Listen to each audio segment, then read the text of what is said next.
Our next speaker this evening is His Honor Judge Maurice Charles. Honor Judge Charles has had a very interesting and highly successful and multifaceted professional career. His Honor was qualified as a solicitor of the Law Society of England in 1944 and admitted to practice in England and in Guyana. He obtained his LLB degree from the University of London, England, and practiced law until July of 1949, at which time he was appointed as a magistrate in Georgetown, Guyana, and served in that capacity until 1956, at which time he was transferred to Ghana and appointed there as a magistrate and as a member of Her Majesty's Overseas Judicial Service. In 1957, he was appointed as senior magistrate in Ghana. And then in 1959, His Honor was appointed a judge of the Supreme Court of Ghana by Her Majesty the Queen, and as such exercised unlimited jurisdiction in every type of civil and criminal case, and continues to do so here.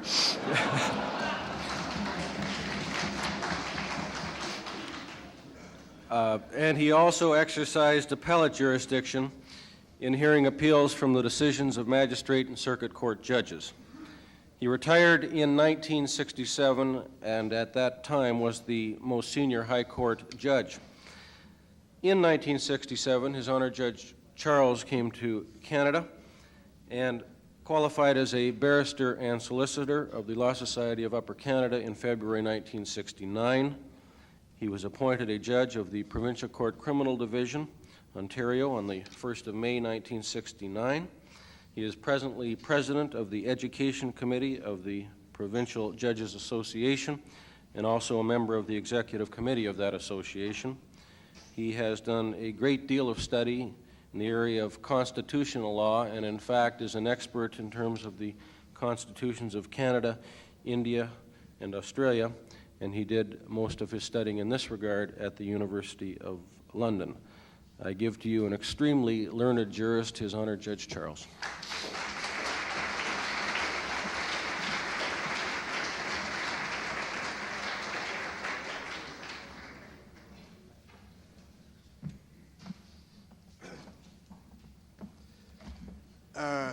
Ladies and gentlemen, it's indeed a pleasure and an honor for me to be asked to speak to you here this evening about offenses connected with motor vehicles. After listening carefully to Judge Vannini, and after you've heard what I've got to say, I'm quite sure if there are any policemen here this evening, they would wonder whether this was the Gang of Two.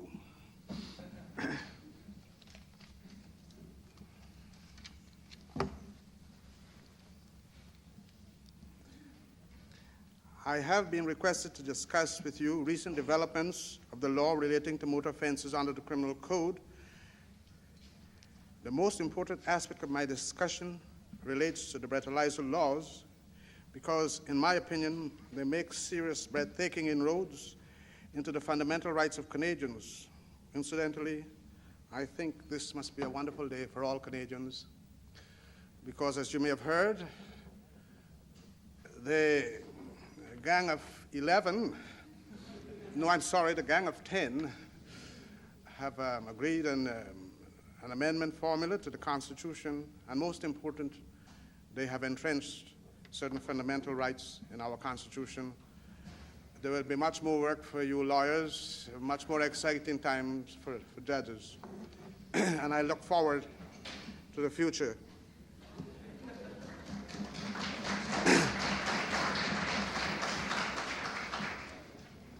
I do propose to deal with recent judgments relating to certain aspects of motor offenses, and I've restricted myself to judgments delivered by the Ontario Court of Appeal and the Supreme Court.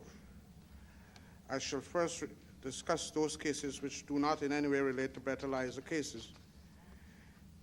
In Boggs versus the Queen, 1918, 8 Motor Vehicle Reports 247, the Supreme Court of Canada unanimously decided that Section 278 of the Code, which relates to driving while disqualified or while suspended, was ultra-vires Parliament. This is probably the first time in criminal jurisprudence that a section of the Code has been declared ultra-vires Parliament. If it were possible for the Court to sever the provisions of Section 238, it most likely would have done so. That is to say, that had the legislation been drafted in such a way to provide a criminal code in provincial matters, the Court would have retained defense at least insofar as disqualifications imposed by a province while in criminal code drinking and or driving offenses. This leaves room to Parliament to legislate a new Section 238 for provincial disqualifications from Sections 203, 264, 233, 234, and 2341. This means that the provinces must introduce driving while suspended legislation, or for those that have some, the same, increase the penalty. A good example is revealed in Section 35 of the Highway Traffic Act, so our Ontario statutes. A bill is currently before the House to increase penalties for the more serious examples of driving while disqualified. Manitoba was caught without equivalent legislation as envisaged by Section 35 and was obliged to charge disqualified drivers with a less offense of driving without a proper license.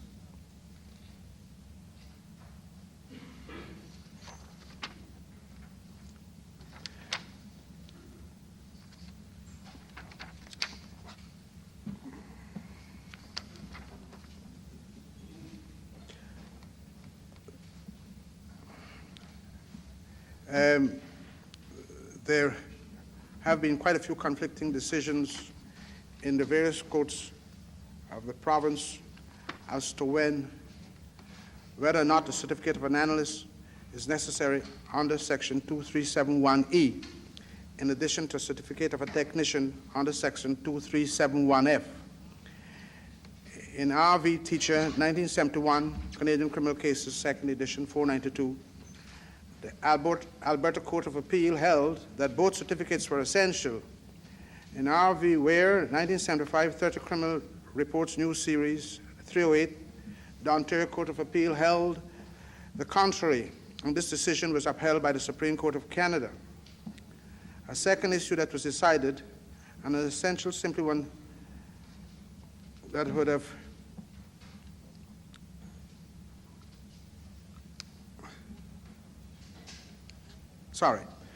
the court held that the presumption in that subparagraph applies whether the evidence is in certificate form or is called viva voce. As the case of RV Ford 1979, 4 motor vehicle reports. In this case, it had been argued in the Supreme Court of Canada and judgment has been reserved. It is an important case for us in Ontario. As you're aware, Ontario probably stands alone in holding that it is an essential element of the defense of care and control that the accused had the intention to drive a vehicle. It is interesting to note that the Supreme Court of Canada had refused leave in McPhee and Mullin, that's 1975, Supreme Court Reports, page 11. However, the court agreed to hear the issue in full.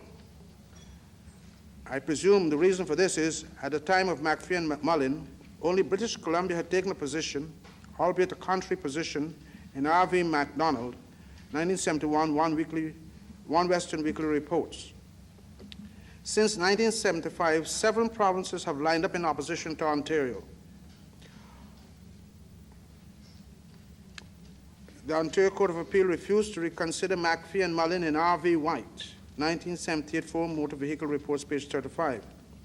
The British Columbia Court of Appeal reaffirmed its position first taken in MacDonald in R.V. Gaultier, 1988, Motor Vehicle Reports, page 125.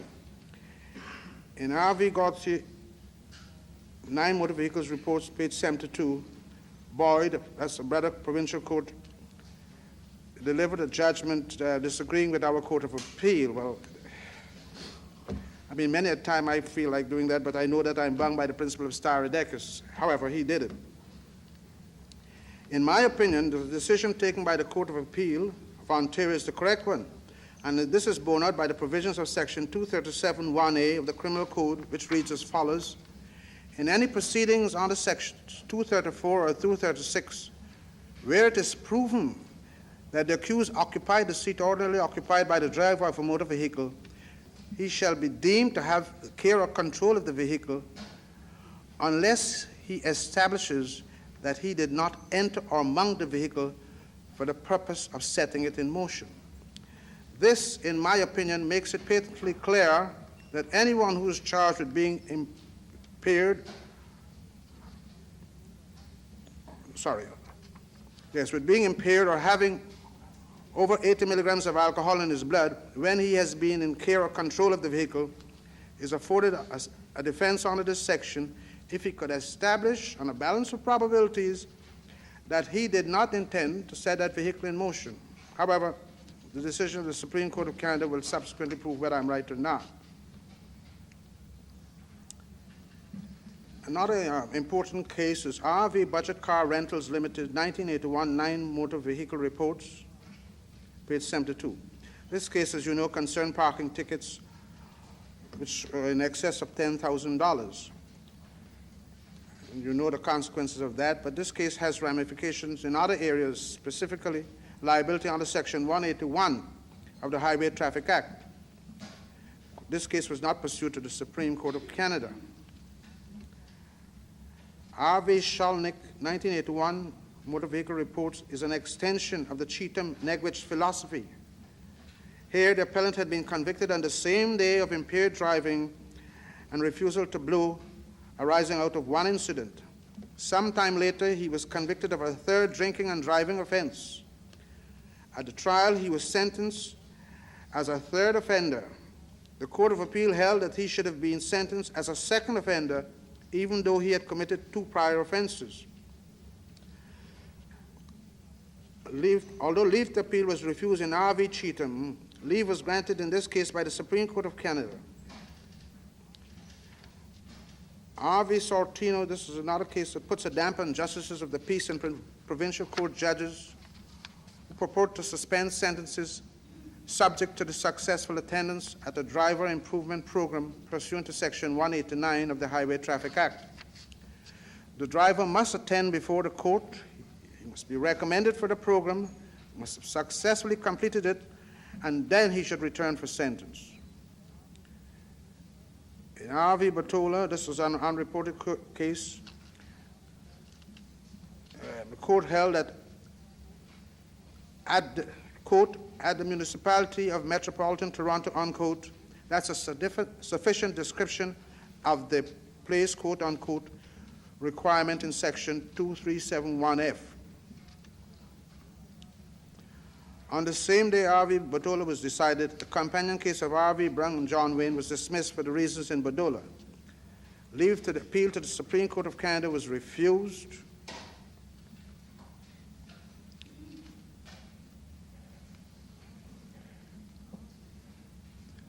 In R.V. Justin, this is an unreported decision of the Court of Appeal dated April 27, 1981. The Ontario Court of Appeal held that an additional discretionary suspension imposed under the old Section 20 of the Highway Traffic Act is not a sentence. Rather, it's a civil liability arising out of a conviction for a criminal offense. An appeal against sentence will not bring into issue the length of the additional suspension. A solicitor must specify in his notice of appeal that he's appealing against the length of the additional discretionary license suspension. Again, the case of R.V. McLaren, this reaffirmed the position of the Court of Appeal in R.V. Clark, 1974, where it was held that although it is necessary to prove the existence of a bylaw, here designating a crossover, the evidentiary burden may be satisfied by inference from evidence of existence of such a crossover indicated by signs and markings of the kind that are commonly associated with a pedestrian crossover in the province. A very recent case of R.V. Monk, this was September the 18th, 1981. The issue in this appeal was whether the requisite notice was given to the respondent under Section 741 of the Criminal Code. that a greater punishment would be sought by the Crown by reason of previous convictions. On November the 29th, 1979, the respondent was served with the following notice, caution and notice. A subsequent offense in a motor vehicle driving charge. The offenses with which you are charged, impaired driving and over 80 milligrams, provides for a greater punishment by reason of previous convictions. Take notice that because you have previously been convicted of the offenses mentioned in section 236(1) of the Criminal Code, a greater punishment will be sought by reason thereof. And further take notice that it is proof of your previous convictions that it is intended to tender in evidence a copy of the records maintained by the Ontario Ministry of Transport and Communications. The notice was duly served prior to the plea being taken. The accused pleaded guilty, was convicted, and sentenced to imprisonment for 30 days. The Crown appealed from the sentence of 30 days on the ground that it did not comply with section 236(1)(c) and should have been imprisoned at least 3 months, as the respondent had previously been convicted on at least 2 occasions of an offense under one of the sections mentioned in 236(1). Judge Cornish dismissed the appeal on the ground that the notice given under section 741 did not make it clear whether the greater penalty was being sought, because this was a second offense within section 236(1). The Court of Appeal held that there is no requirement that the number of these convictions or particulars of them are to be furnished.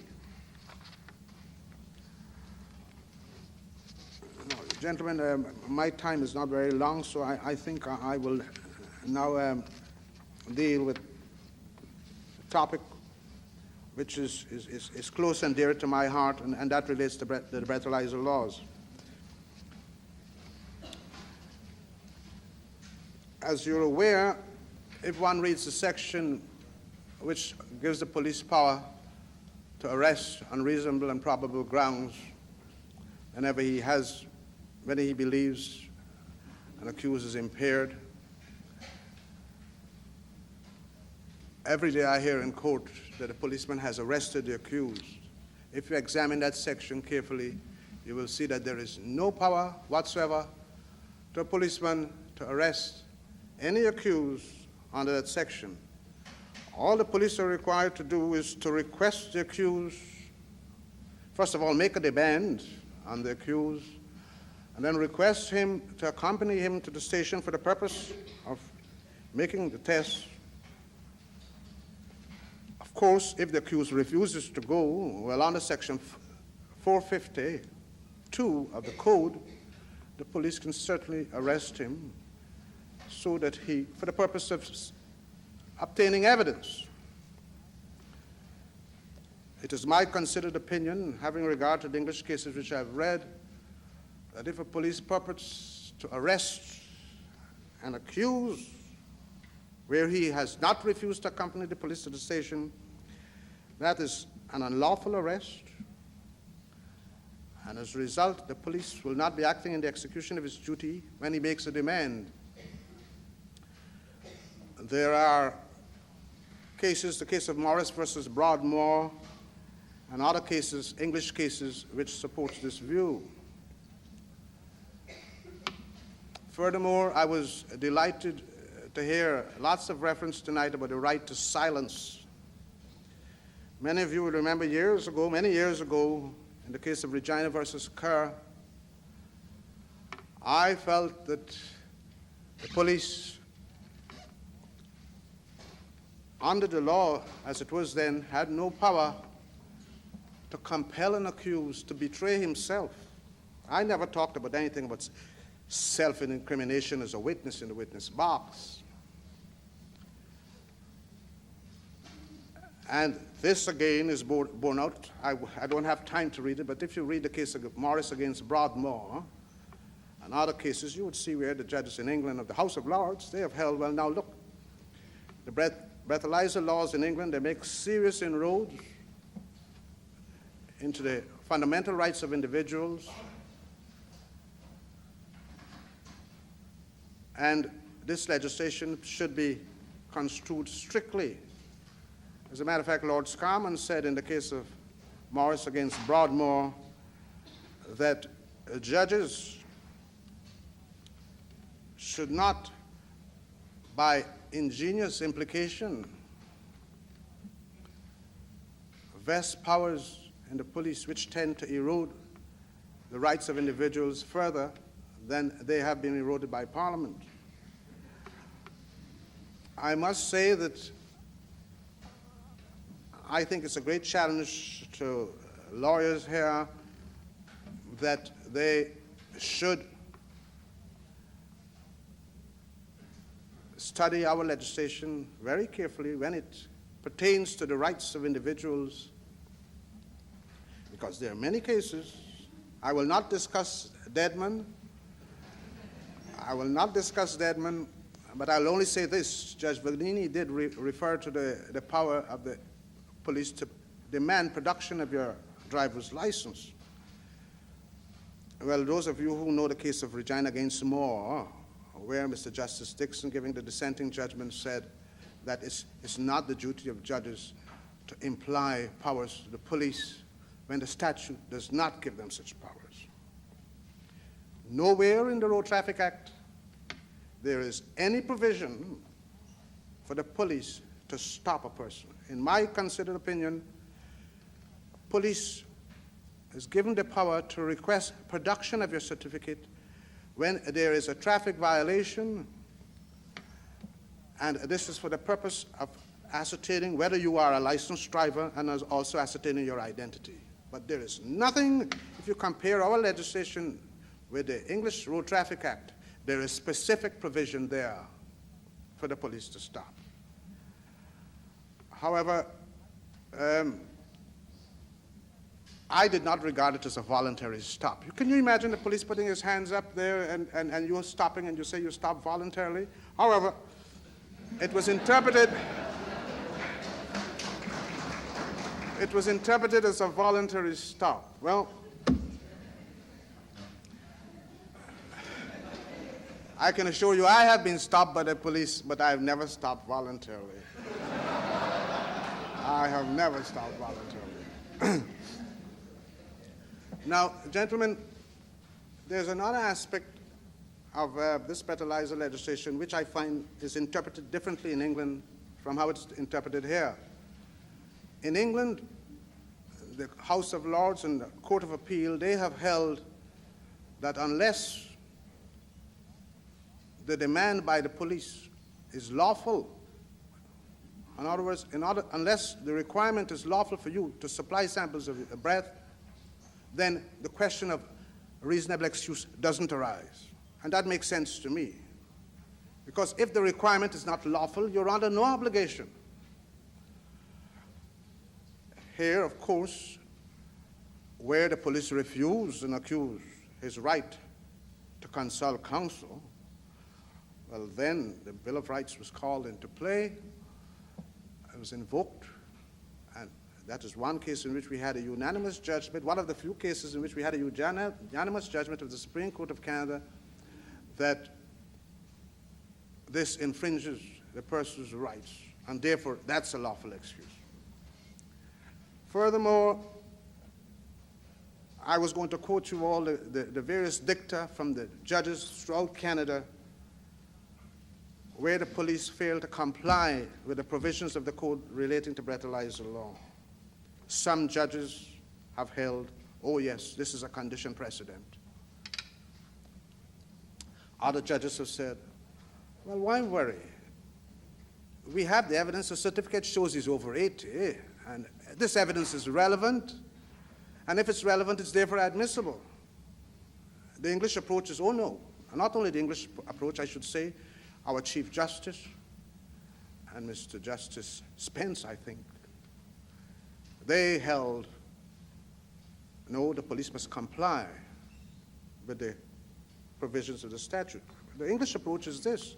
Now, look, this legislation makes serious inroads into a person's fundamental rights. It not only makes you betray yourself and make you incriminate yourself by supplying the evidence for the police to charge you with being over 80 anyhow, but if you refuse to do that, that's also a criminal offense. And their approach is, well, now look, we're going to interpret this legislation very strictly, and we are not going to imply any powers into the police where the statutes do not give them such power. they hold that unless the requirement is lawful, any evidence obtained as a result of that unlawful demand will not be admissible in evidence. And the reason for that is they say that, oh yes, there is a common law rule that evidence, although it's obtained contrary to the statute, or contrary to common law, I should say, is admissible if it's relevant. But they say here in this case, the statute has laid down a procedure. It has set out a procedure, which is true here. We have the same procedures in England. There's very little difference. The statute has set out a procedure which should be followed. And if your demand is unlawful, then the evidence is unlawful. As a matter of fact, I find it strange because I did deliver a judgment, I think the case was Rasiki. And that, to my mind, I thought the Crown would have appealed that judgment, but that judgment was not appealed, strangely enough.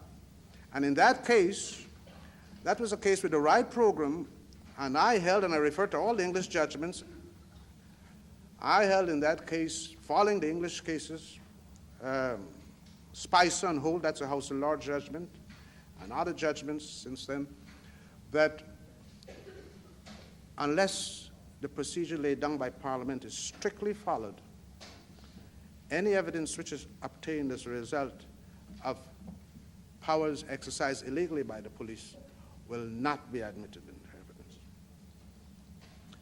Of course, I'd like to say this right now. We're going to have a Bill of Rights, but I do not subscribe in toto to the fruit from the poison tree.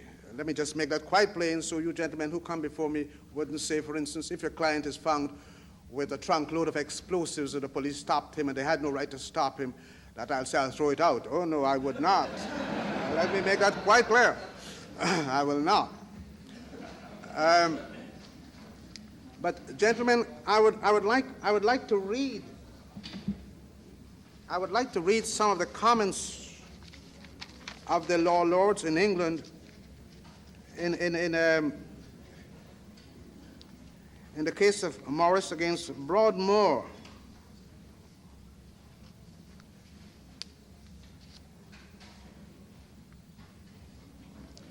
As a matter of fact, I think I'd like to read the most recent case in the House of Lords.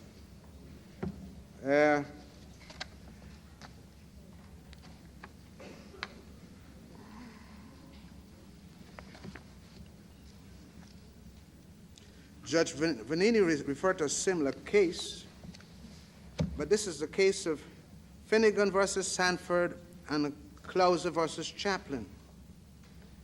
I won't read the provisions of the Act. It says, the mere conferment of a power of arrest without warrant in given circumstances does not carry with it any power to enter private premises without the permission of the occupier, forcibly or otherwise, and such a power will not normally be implied, for Parliament cannot be taken to have authorized any further inroads upon the rights of individual citizens than it specifically enacted. And the Road Traffic Act 1972 contained no specific power of entry on private premises for the purpose of effecting arrest. Therefore, a constable in uniform who is lawfully within the curtilage of a house and at the door of such premises, being the home of a person to whom the constable makes a lawful requirement for a specimen of breath pursuant to the Road Traffic Act, is not empowered to enter the said house without invitation as a trespasser and effect an arrest under Section 8 of the Act, following failure to provide a specimen. And this is a comment I think is typical of British humor, I suppose. This is what Lord Diplock had to say. My lords, the reasoning in the speech of Lord Keith, which I find unanswerable, leads ineluctably to the conclusion that once again, the way in which the breathalyzer provisions of the Road Traffic Act are drafted has enabled motorists to cock a snook at the law.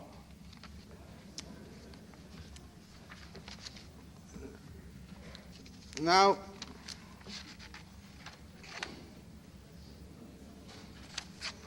he said here, this is Lord Diplock again in Morris versus Broadmoor.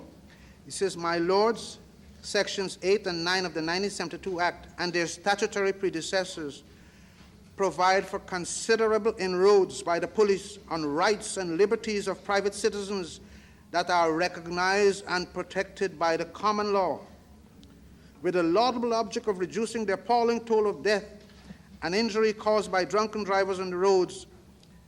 These sections authorize constables to do several things to private individuals which, in the absence of statutory authorization, would amount to torts actionable in damages at the suit of the person whose common law rights have been infringed, and restrainable by a court of justice if the infringement had been threatened but not carried to completion before it was possible to apply for an injunction.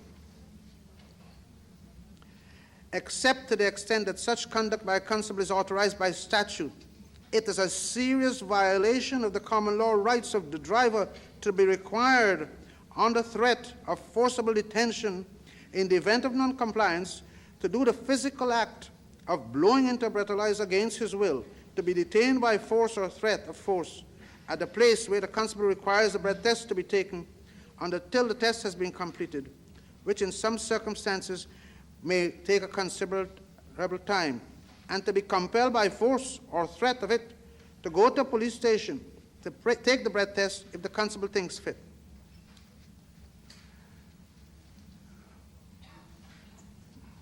Then he went on, "My lords,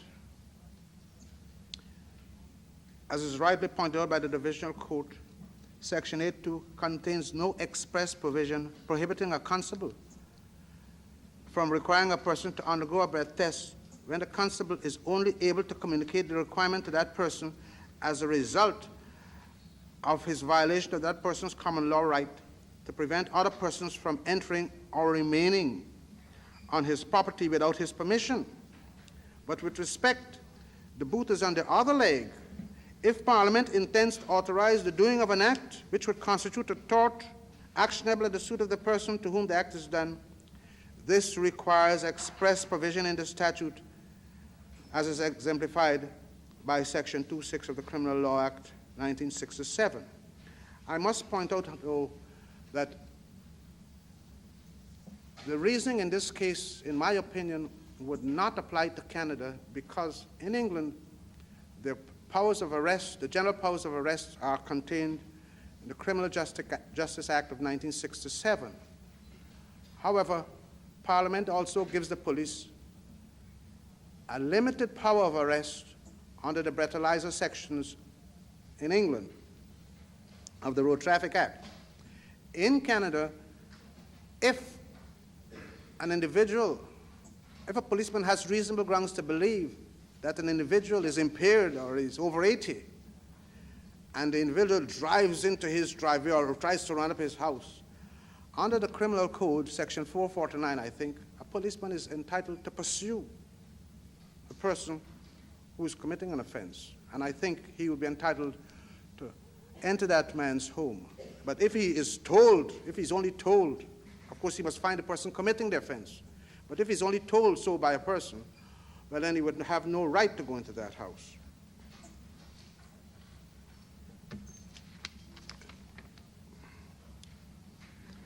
Now, gentlemen, I do not like to single out any judge who is my favorite judge, but I say so. I have the greatest respect for all the judges of the Supreme Court in Canada, but I think presently we have there at least 3, if not 4, great champions of people's liberties. Our Chief Justice has set the standard, followed by Mr. Justice Dixon, I think, and then followed by Mr. Justice Esty, who, in my opinion, would be regarded as the Lord Dennin of Canada. He has referred to the powers of the police. He has referred to the abuse of powers by the police in the Rothman case. And in that case, as you know, the man tried to exercise his right to silence. And then a plainclothes police, he was warned that you may not say anything. But then the police decided, we're going to subvert that right, and we're going to plant another cop in the cell there with you, who ingratiated himself with the man, and then the man is alleged to have made this confession. But our court said, well, you know, the police, yes, the matters we might not approve of them, but it's relevant and therefore it's admissible. However, Mr. Justice S.G., with whom the Chief Justice agreed, he thought that to permit such conduct would tend to bring the administration of justice into disrespect and disrepute. He says he thought it would pollute the streams of justice. And in his judgment, again, he makes the fine distinction between the right to silence and the right not to incriminate yourself, which unfortunately our courts, I have not read any judgment which makes that distinction until Rothman's case. Mr. Justice Lehmer also refers to the right to silence and the right not to incriminate yourself. The right not to incriminate, of course, the right to silence in a way is you betraying yourself, you're incriminating yourself.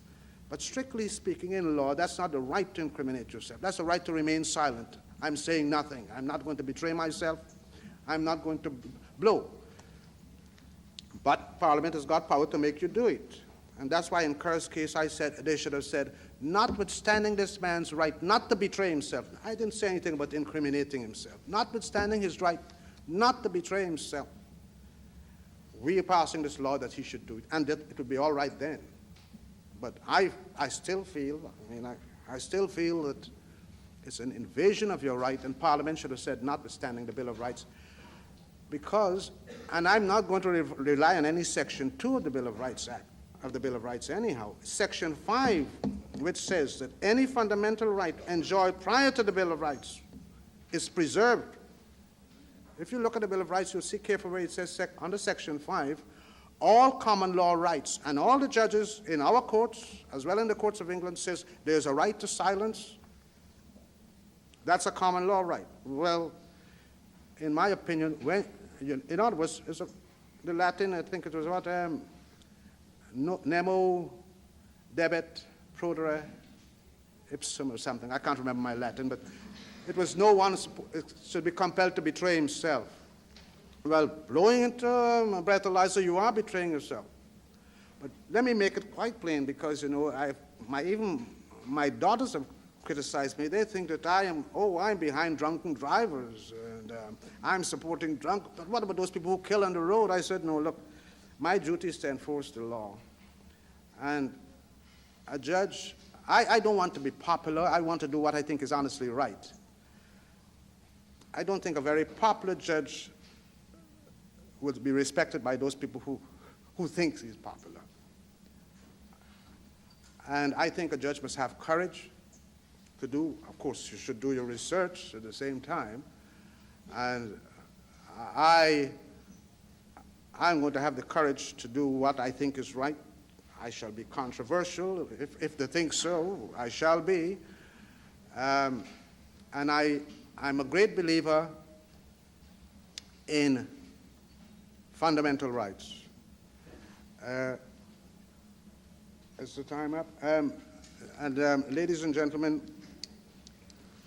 I am pleasantly surprised. I never knew that these lectures were attended like this. Now that we've got the Bill of Rights, I think we'll find our work very exciting. Not the Bill of Rights, the fundamental rights entrenched in the Constitution. I think we're going to find it rather exciting. As a matter of fact, I went to the States and I bought a few books. Yes?